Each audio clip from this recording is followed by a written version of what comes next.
My name is Katie Smith, and I'm going to draw my life. I was born in Southern California, and my parents had my brother, but he's really tall. He's like 6'3", so that's him. And then they had me 4 years later. And 2 years after that, my little sister was born. My dad loves sports, but he was also a bit nerdy and was part of the mathletes in high school. Eventually, all that hard work paid off, and now he's a computer engineer. My mom did a bunch of stuff. She worked as a dental hygienist for a while, then sort of dabbled in marketing. But when she had kids, she stayed home and was a full-time domestic goddess. And when I was little, I used to like to do gymnastics and dance and swim and play softball and just run around. I also love animals, and when I grew up, I wanted to be a veterinarian and a famous singer, even though I'm absolutely tone deaf and cannot sing at all. I also loved to play baseball when I was younger. My dad acted like my coach, and he taught me everything I knew. But in 7th grade, he suggested that maybe I play softball instead. And I was like, why? I love baseball. He said I was distracting the boys. It was valid. In 8th grade, my parents got divorced. But that worked out all right for the two of them because my dad got remarried to a beautiful woman, and my mom has been dating a really nice man ever since.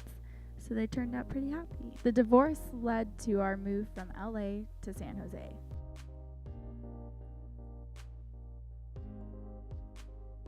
When we got up here, I transferred to Santa Teresa High School as a freshman. I was really sad in 9th grade because I realized I didn't know anyone, and all the students were already grouped in cliques. So I would eat alone in the back of the school, and whenever people passed me, I always felt like they were whispering and talking about me. So there I was, sad and lonely Katie. Every day I went home, I would sort of ignore my family because I was so unhappy, and my mom would always ask me how my day went, but I sort of resented her for making me uproot my normal life and join a new school. I tried out for softball when January arrived, and I made the team. Luckily, I was able to make a few new friends from that sport. My mom and dad were really proud of me for branching out, and my whole family reunited every time I had a game. It was always really fun seeing them together again.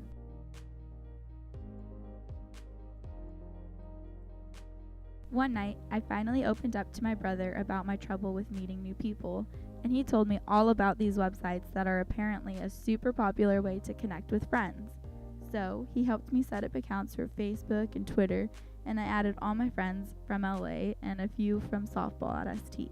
Eventually, all the cool people on campus found out about my pages, and they quickly followed and added me. It made me feel really good, and it was a big self-esteem boost. But I was getting the attention through the internet, not in real life. In May of freshman year, I got my first boyfriend, Jake. He was tall and handsome and had dark hair and big blue eyes, and he was always dressed really well. He was actually one of the more well-known guys at school, so it was awesome that he was into me. We actually met in a dance class. We would always walk around school together, and sometimes at lunch people would stop and stare at us. One day during summer before sophomore year, I posted a picture of Jake and I on Facebook, and Marissa Schneider, the most popular girl in school, commented on it, and my feelings were hurt. This girl was the leader of her pack. She and her 3 followers ran the school.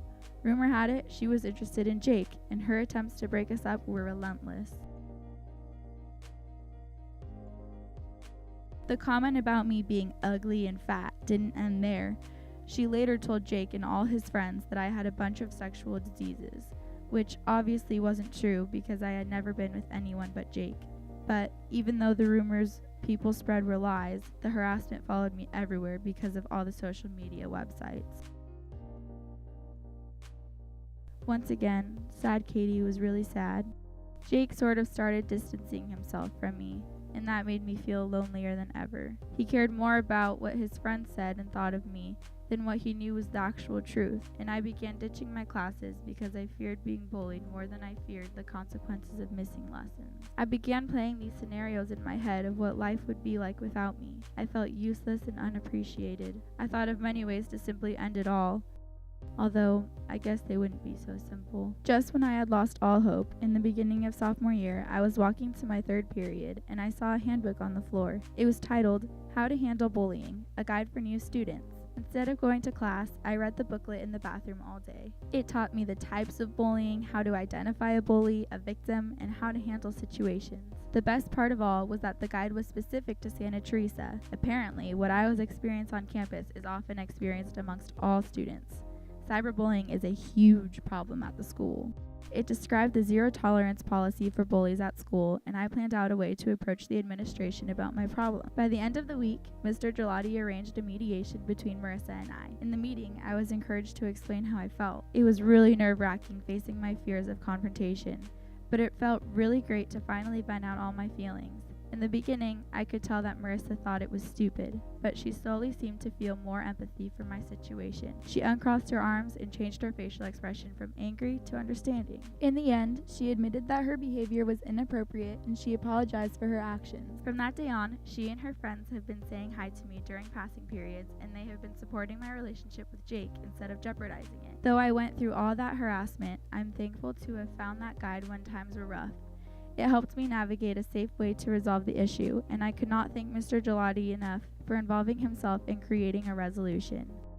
The playing grounds of campus are now fair, and I could not be more excited to graduate this May.